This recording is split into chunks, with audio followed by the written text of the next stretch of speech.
A baby appeared on our doorstep in the middle of the night, and my husband already knew why. Everyone thinks the moment you bring a baby home should feel soft, emotional, pure. This felt like a crime scene. It was 1:12 a.m. I just nodded off when the doorbell rang. Not a knock, not a text, just the bell, over and over, like whoever was out there didn't care who they woke. My husband froze.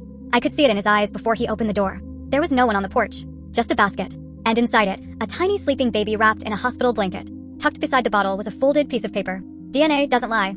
Ask him who she really is. Before I could process anything, he picked the baby up.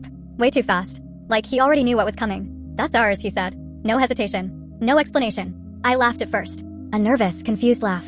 I told him he was being sick. That wasn't even possible. We'd been trying for years. 3 failed treatments. Endless appointments. Tears in every bathroom of that fertility clinic. His face didn't soften. It hardened. This is my fault, he muttered. Not ours. Mine. Then he admitted there was another woman. Someone from his office. Someone meaningless. Someone who swore she didn't want drama and disappeared once she found out she was pregnant. He said he ended it. That she'd never show up again. Yet here the baby was. On our doorstep. Like a dropped secret. I demanded proof. I demanded timelines. I demanded the full truth. And that's when my phone buzzed. A message from an unknown number. Before you destroy him, check the birth certificate. Attached was a photo. The mother's name wasn't the woman he mentioned. It was mine. I stood there staring at the screen, convinced it was a sick joke. Until he went silent. The kind of silence that confirms everything. He admitted the final detail in a shaking breath.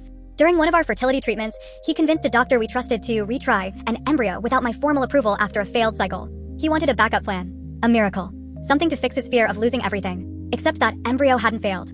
It had been carried by another woman. And now the consequence was breathing softly in his arms. The twist? The woman wasn't a mistress. She was hired. Paid. A quiet arrangement made without my knowledge. My life didn't just crack in that moment. It split clean down the middle. And as he looked at me, desperate and terrified, the baby opened her eyes for the first time. And locked them on me like she already knew exactly who I was.